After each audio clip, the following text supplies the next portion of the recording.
Okay, to start with, I take a Swiffer and I put rubbing alcohol on it, and then I just wash the wall real fast, the one over. Then you take the non-pasted wallpaper. Non-pasted just means the wallpaper itself does not have paste on it. So then you buy the bucket of paste. So once you have the wall clean, I started in the middle, and I started by taking, I did a chalk line because I had the chalk, but you can also do a pencil line, and you want to make a straight line with a level, so that way you know you have one straight starting point. Once you have a straight starting point, you can put the first piece up, but you want to take the piece, measure it from top to bottom, and then leave a couple inches on each side so you have excess on the top and the bottom, because you don't trim it until after it's up. So I'll show you when I put the next piece. But you go and trim the top, trim the bottom after it's up, and after you've smoothed it all out. And then you line up the pieces, the next piece. Once you put the first piece up, that's the source of truth. So the next piece is just to get the lines perfect. The nice thing about getting it pasted is you can kind of manipulate it a little bit to get the pictures to line up. And then once you have that lined up, you smooth it out with a straight edge. Go find it. So then smooth it out with a straight edge like this and get all the bubbles out.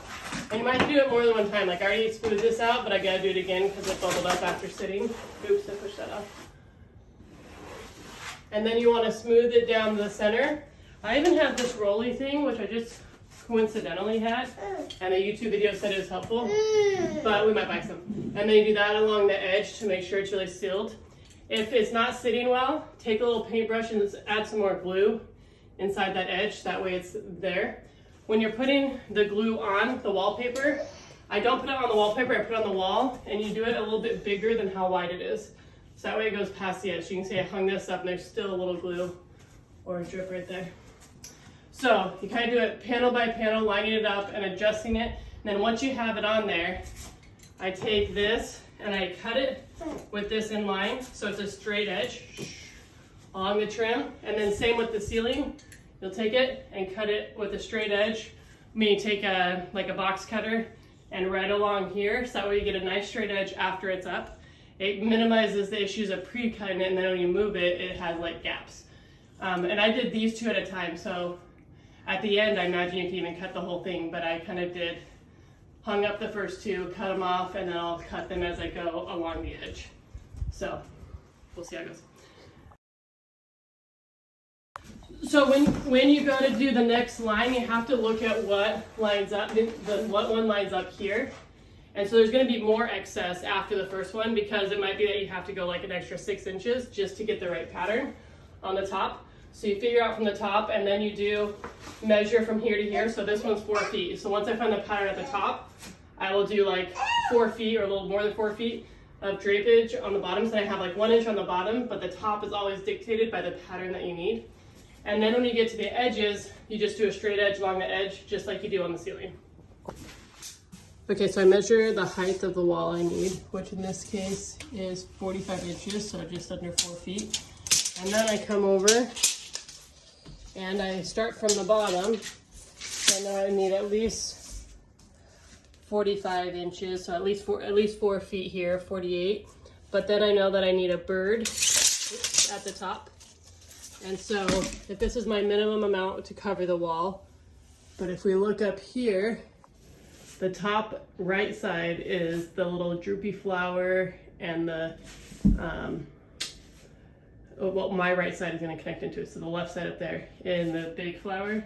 So if we say droopy flower and big flower, that's the first one above, like where this is the cutoff for 40 inches. So I go up until I find the next droopy flower, except for that's a droopy flower next to a bird. I need the droopy flower next to the flower. So right here. So this is the part that needs to start at the top of the wall. So I'm going to cut it a little bit higher and then the excess will be at the bottom. But if you just cut 48 inches, your pattern won't line up. So to cut it, we have cardboard on the bottom, and then I used cardboard as a straight edge. It doesn't have to be perfectly straight, so you're going to cut it when it gets on the ceiling. You just want to have it be relatively straight, so that way it's not shorter on one side and it doesn't cover the wall. and I always start from the bottom. So I knew that my wall's 4 feet, so I did 4 feet up, and 4 feet got us like right here, but we knew we needed this blue bird. So we had to go up above the bird, and the rest will be excess on the bottom. But that's how it determined for us because we're working from the bottom up on our roll. So I put this paste in just a container that'll fit it. You can roll it or you can brush it. My little set came with the brush. That's the brand I use from Amazon. And then you brush it a little bit wider than the wallpaper. When I'm doing the glue, I put a little bit on the edge. I'll start here because it always overlaps with the pattern a little bit. Oops. So a little bit on the edge. And then if there's any excess at the end, you can wipe it off with a wet rag, or when it dries, it kind of like, similar to rubber cement, like rubs off. So gonna go all the way up, you can see the glue. I don't know if you can tell how thick, but I just kind of push decently. So it's an even layer, but not like dripping off the wall or whatnot. So you see those brush strokes.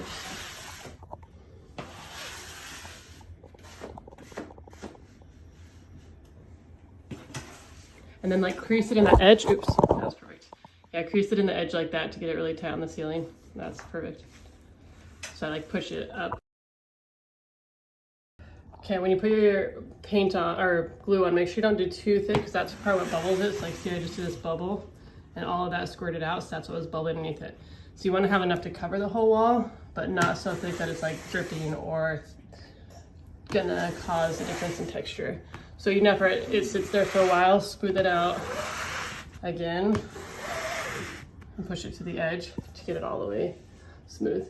And then when you're hanging up the new piece, I start in the top corner and just work my way down, lining up each of the lines. And the nice thing about the pasted is you can kind of maneuver it and push it down or angle it a little bit different versus the peel and stick. You have to have it totally stick right.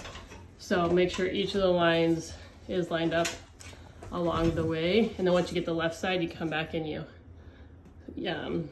like squeegee it down to the right side or opposite, whatever side you do. In this case, I'm working right to left, so I'd squeegee it away from the pattern.